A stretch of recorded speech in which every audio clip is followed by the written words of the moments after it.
Hello viewers, welcome to our channel. ఈరోజు మనం ప్రముఖ పర్యావరణ శాస్త్రవేత్త డాక్టర్ నక్కా సాయి భాస్కర్ రెడ్డి గారితో ఉన్నాం. నమస్కారం సార్. నమస్తే. సో మీ గురించి ఒకసారి మన వ్యూవర్స్కి ఒకసారి ఒక 2 minutes చెప్పండి. మన ప్రీవియస్ జనరేషన్స్ చూసుకుంటే సో వాళ్ళకి తెలుసు, ఇప్పుడున్న వాళ్ళకి సగం హాఫ్ నాలెడ్జ్ ఉంది. అంటే ఇప్పుడు వచ్చే నెక్స్ట్ జనరేషన్కి ఏ విధంగా పర్యావరణం గురించి ఏ విధంగా అవగాహన కల్పించాలంటారు? వాళ్ళకు అంటే స్కూలింగ్ ఫస్ట్. ఒకప్పుడు స్కూల్స్ అన్ని కూడా ట్రెడిషనల్ గా మన గురుకులాలనండి, లేకపోతే విద్యారణ్యం అనండి, అంటే విద్య అరణ్యంలో అంటే ప్రకృతినే ఫస్ట్ స్కూల్ అనేది ఉంటుండే. ఏంటంటే ప్రకృతే మనకు పాఠాలు నేర్పుతుండే, గురువు నేర్పుడు తర్వాత. ఇప్పుడు ఒక చిన్న పిల్లగాడు పుట్టంగానే ఏడుస్తాడు, పాప గాని బాబు గాని పుట్టంగానే ఏడుస్తాడు.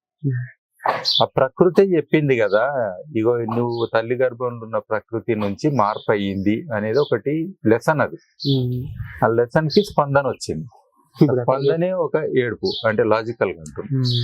అట్లా ప్రతి క్షణము పుట్టినప్పటి నుంచి మన జీవితంలో ఎన్నో పర్యావరణం ప్రకృతి నేర్పి ఉంటుంది. ఒక పిట్ట ఉంటది, గూడు కట్టుకుంటది. అంటే అది ఏం చెప్తుంది, నువ్వు గుడ్డు పెట్టక ముందు గూడు కట్ట అంటది. మనం అట్లున్నామా? గూడు కాదు కదా, పెళ్లిళ్ళు చేసుకుంటాము, కార్లు కొంటాం, అన్ని కొంటాం, మళ్ళా మనకు ఎట్లా బ్రతకాలన్నా కూడా తెలియదు జాబ్ తీసేస్తే. అంటే దాని ప్లానింగ్ ఏదైతే ఉంటుందో, దాని అండర్స్టాండింగ్ ఏదైతే ఉంటుందో, అట్లా ఒక కుక్క నుంచి నేర్చుకోవచ్చు.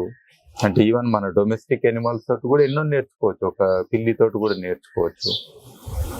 So I think education system ఏమైందంటే దీన్ని డీలింక్ చేసి కంప్లీట్ గా ఎక్కడనో మీకు పని చేసే అవకాశం ఉంటదని చెప్పి ఆ సంబంధం లేని అంశాల పట్ల, అంటే టెక్నాలజీ కూడా రిప్లేస్ చేస్తుంది, మీరు ఆ జాబులు గ్యారెంటీ అని ఏం లేదు, వాటి పట్ల వీళ్ళకు చదువు చెప్పి చెప్పి చెప్పి తయారు చేస్తున్నాం.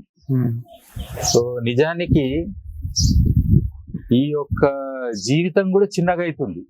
మీరు చూడండి, ఒక సాఫ్ట్వేర్ వాళ్ళు డబ్బాలో పోయి కూర్చుంటారు లైట్లు వేసుకొని, వాళ్ళకు పగలు తెలియదు, రాత్రి తెలియదు. కోళ్ళ ఫారంలో కోడి లెక్క పని చేస్తారు, అంతే కదా. బాయిలర్ కోడి లెక్క కూర్చున్నారంటే ఎప్పుడు లేస్తారు, ఎప్పుడు చేస్తారో కూడా తెలియదు. సో వాళ్ళ జీవితం ఒక రోజు ఉంటేంది, ఒక రోజు పోతేంది. అంత కష్టపడి చేసిన వాళ్ళు జాబ్ గ్యారెంటీ ఉంటుంది, ఎప్పుడు. టూరిజం అని ఒక రోజు బయటికి వెళ్తారు, ఒక అడవిలో లేకపోతే ఒక నది పక్కనో సముద్రం పక్కనో రోజు తిరుగుతారు. ఆ ఫోటోలు ఎన్ని రోజులు షేర్ చేసుకుంటారు, ఎంత మెమరీ ఉంటది. అంటే ఆ 2-3 రోజులు మీరు బయట గడిపింది ఎక్కువ గుర్తుందా మీకు, లేకపోతే డబ్బాల కూర్చొని పని చేసింది మీ జీవితమా?